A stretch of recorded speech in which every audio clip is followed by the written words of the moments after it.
반갑습니다. 저는 한국외국어대 말레이 인도네시아과에서 근무하는 서명교라고 합니다.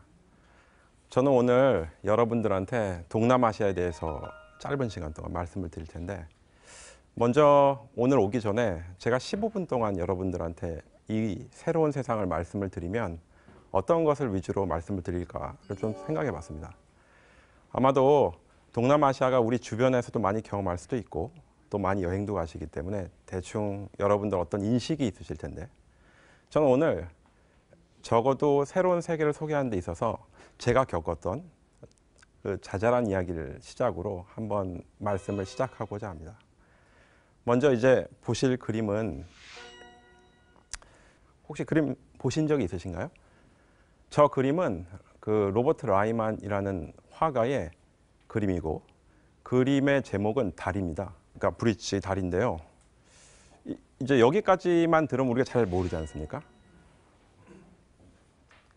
어떤 세상에 대해서 제가 소개를 하기에 앞서서 그 소개를 잘 받아들이려면 적어도 두 가지를 먼저 생각하고 시작했으면 하는 마음이 있습니다. 첫 번째는 일단 좀 관심이 있어야 됩니다. 그 두 번째는 관점이 있어야 되는데요. 저는 사실 미술에 대해서 잘 모릅니다. 그래서 저 설명을 다 듣고 그런 그림이구나 라고 해서 끝났는데, 저 그림의 가격이 대충 230억 정도 합니다. 그럼 이제 그림이 다시 보이죠. 그래서 이제 다시 계산하게 됩니다. 아마도 새로운 세상, 그러니까 그것이 동남아시아든 혹은 미술이든 음악이든 그것의 가치에 처음부터 익숙하지 않은 사람들은 그 가치를 환산해 주는 방식, 예를 들어 우리한테 가장 빨리 오는 것은 이제 돈이겠죠. 그래서 그 다음부터 이제 제가 이제 미술을 하는 친구들을 이야기를 들으면서 저 미술이라는 새로운 세상을 보니까 저거보다 더 대단하면서 이해가 안 가는 이제 1000억대에 가까운 그림들을 쭉 보면서 이제 공부를 하게 됩니다. 저 그림은 이제 캠퍼스에 하얀 색깔이 칠해져 있는데, 이제 저 분의 여러 그림들이 대부분 저런 형태입니다. 근데 이제 간단히 설명하면 저분이 캠퍼스에 그림을 그리는 것과 그 캔버스를 벽에 붙이는 것의 차이를 없게 만들고 싶은 사람이었답니다. 그래서 어디까지가 그림이고 어디까지가 하얀 벽이냐. 그래서 미술의 경계를 넘고 싶었던 그런 추상화가였다고 합니다. 그래서 저는 사회학자고요. 그래서 저는 동남아시아에 관심이 있습니다. 그래서 동남아시아에 관심이 없는 분들은 일단 처음에 봤을 때 약간 이해하지 못하는 몇 가지에 대해서 약간의 관심이 있었으면 좋은 시작을 하지 않을까라는 생각입니다. 두 번째는 오늘 우리가 크게 다룬 주제가 아시아입니다. 이것도 이제 제 개인적으로 기억에 남는 경험 중에 하나인데, 제가 공부를 이제 영국에서 했는데요. 영국에 이제 처음 들어가는 그 순간에 공항에서 출입국 카드를 줍니다. 그 출입국 카드를 보면 자기에 대해서 쓰고 이제 들어가야 되는데, 이제 저는 아시안인이잖아요. 그래서 아시안을 찾고 아시안에 한국인을 찾으니까 없었던 겁니다. 영국이라는 세상에서 보는 아시안의 시작은 인도인을 말합니다. 그러면 저는 인도인은 아니잖아요. 그럼 두 번째 칸으로 내려갔습니다. 두 번째는 이제 여기 나와 있듯이 뭡니까? 파키스탄 사람입니다. 그럼 세 번째로 내려갔더니 방글라데시. 아마도 저 세 가지는 영국의 식민 지배랑 관계가 있으니까 인도와 오랜 교류를 했기 때문에 저런 구분을 갖게 되겠죠. 그 다음에 익숙한 중국인이 나옵니다. 저의 충격은 제가 기타였다는 것. 저 5번에 수많은 기타들이 모여서 한번 이야기를 해봤습니다. 한국 사람도 있고 일본 사람도 있고 인도네시아 사람도 있고, 그 모든 사람들, 즉 아시아라는 큰 영역에 있는 어떤 특정 지역의 사람들이 어떤 한 지역에 들어갔을 때 관점의 차이, 즉 어디 혹은 누가 아시아를 어떻게 해석하는 거에 대한 시작점이 된 것이죠. 어떻게 보면 우리는 작게는 한국인이고 좀 더 그걸 키워보면 동북아적인, 이제 그보다 더 커지면 다른 여러 가지 영역들이 이제 나오는 겁니다. 제가 동남아시아를 이제 소개하기에 앞서서 저의 개인적인 말씀을 드린 것은 아마도 동남아시아에 대한 어떤 정보를 드리는 것은 여러분이 인터넷을 보시면 금방 쫓아갑니다. 아마도 오늘 이야기를 좀 더 하고 싶은 건 그러한 정보의 해석 혹은 그러한 정보를 받아들이는 관점의 차이를 이야기하는 것이 더 중요하다는 생각 때문에 이렇게 시작을 하는 겁니다. 한 가지만 더 해보면 이렇습니다. 우리가 한국적이라는 것 혹은 어떤 사고의 방식이 이런 방식으로 성장했다는 것은 우리가 원해서 그렇게 되기도 하고 원하지 않아도 또 그렇게 됩니다. 예를 들어 한국에서 가장 인구가 많은 곳은 어디입니까? 라고 물어보면 여러분들 보통은 서울이라고 합니다. 제가 질문했을 때는 곳이라고 물어봤는데 여러분은 그것을 도시라고 받아들이는 거죠. 제가 동일한 질문을 인도네시아 가서 던지면 자바섬이라고 말합니다. 거기는 만 몇천 개의 섬으로 이루어진 국가이기 때문에 인구가 많은 곳이라고 물어보면 섬으로 대답한다는 거죠. 그래서 아마도 우리가 생각하는 동남아시아 혹은 다른 세계에 대한 새로운 시작점에 우리가 선다면 적어도 관심이 조금 있어야 되고 그다음에 약간 우리의 관점이 다를 수 있구나가 시작점이 될 것 같습니다. 동남아시아 지도입니다. 그래서 이제 동남아시아 보면 참 크기도 하고 참 다양합니다. 대충 인구가 지금 6억 8천만 정도입니다. 그래서 이제 저기 가장 많은 데가 인도네시아. 인도네시아가 전 세계에서 인구가 네 번째로 많습니다. 그래서 2억 7천만 명. 그리고 그 중에서도 젊은 사람들이 많이 있고요. 인도네시아 워낙 인구가 많으니까 많이 알려졌습니다만 그 옆에 있는 필리핀. 인구가 1억을 이미 예전에 돌파했습니다. 그다음에 이제 베트남이 거의 1억에 근접해 있고요.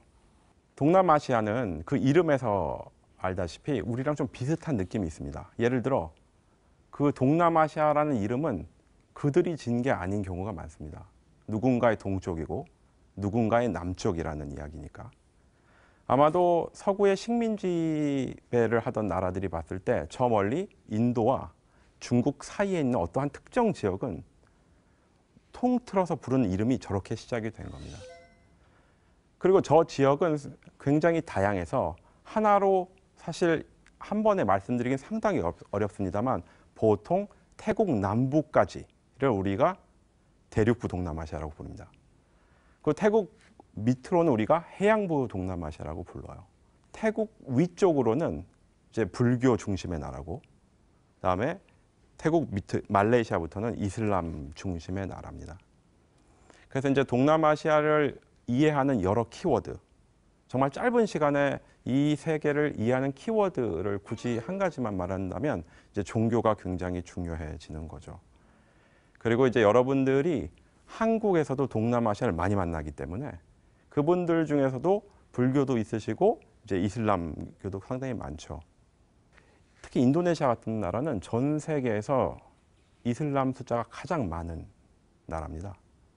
그래서 초다양한 지역, 그리고 저 굉장히 광범위한 지역, 특히 인도네시아 맨 왼쪽에서 맨 오른쪽까지 비행기 타고 7시간 정도 가야 됩니다. 이 표는 간단한데요. 제가 계속 동남아시아에 대한 소개를 하면서 어떻게 보면 우리 안의 동남아시아를 어떻게 우리가 이해하는가를 설명하고 있습니다. 이 다음은 우리 말고 다른 아시아 혹은 다른 지역은 동남아시아를 어떻게 생각하는가에 대한 표인데요. 이 강의 제목은 본래 동남아시아로의 초대라고 했고 4강과 5강 사이라고 했습니다.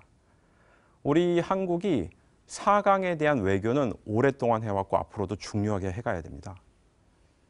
근데 이제 제가 근무하는 한국 외국어대가 진짜 좀 재미있는 것이 전 세계 과가 다 있잖아요. 그래서 서로 모여서 자기 지역이 중요하다고 말합니다. 근데 이제 저는 동남아시아에 관심이 많다 보니까 한국이 5번째로 우리한테 중요한 5강이라면 우리 동남아시아를 한번 제시해 보고 싶다. 이게 저의 생각입니다. 근데 우리는 이렇게 생각을 하는데 아까 시작처럼 그 관점의 차이가 있을 테니까 다른 나라는 어떻게 생각할까 했을 때 대충 이런 겁니다. 저것은 영국에서 2050년에 전 세계가 어떤 형태의 나라들로 경제가 재편될 것이냐라는 도표를 예상치를 뽑아 놓은 겁니다. 저게 보면 이제 순서대로 현재 2014년 정도에는 저런 미국, 중국 저런 순서죠. 근데 2050년에는 이제 중국, 미국, 인도, 인도네시아 이렇게 간다는 겁니다.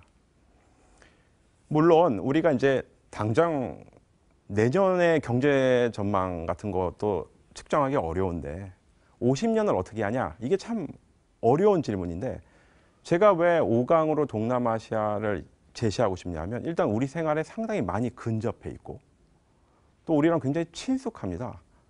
근데 이 친숙하다는 것이 실제로 우리랑 어떤 파트너십을 맺기 위해서는 꽤 시간이 오래 걸린다는 거예요.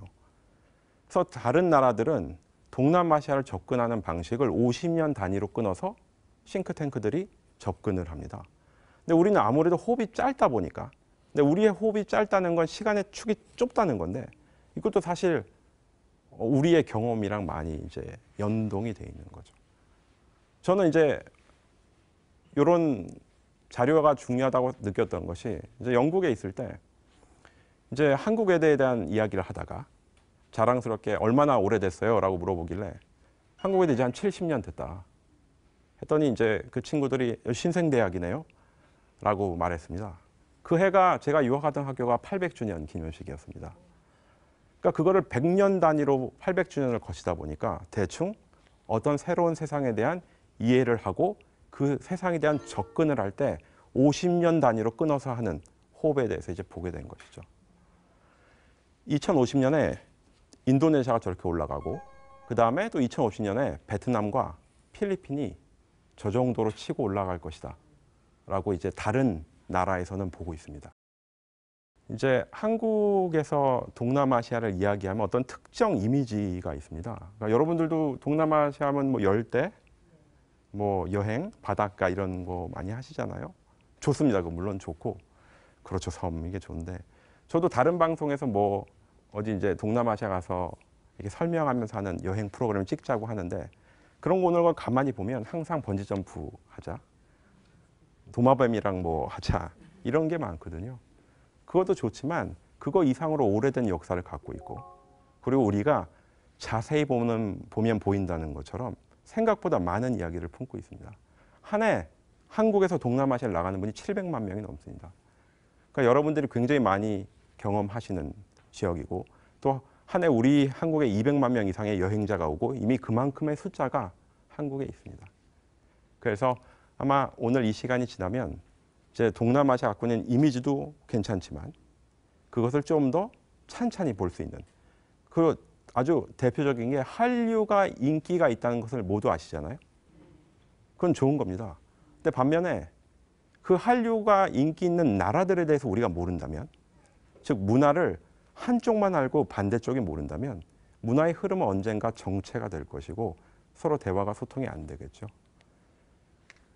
아마도 앞으로 이제 지나시다가 동남아 여행을 가시거나 동남아 친구들 보시면 그분들한테 이렇게 물어봐 주세요. 한국의 문화가 얼마나 역동적이고 재미있는 이야기는 그분들이 우리한테 이야기해 주듯이 우리가 당신들의 문화 중에서 가장 이야기해 주고 싶은 게 무엇이냐라고 한다면 좋은 시작이 될 것이라고 생각을 합니다. 오늘 저는 아주 작은 목표, 동남아시아는 가만히 보면 생각보다 괜찮은 파트너가 될 수 있다. 이 한 가지만 전달하고 이번 강의를 마치겠습니다. 감사합니다.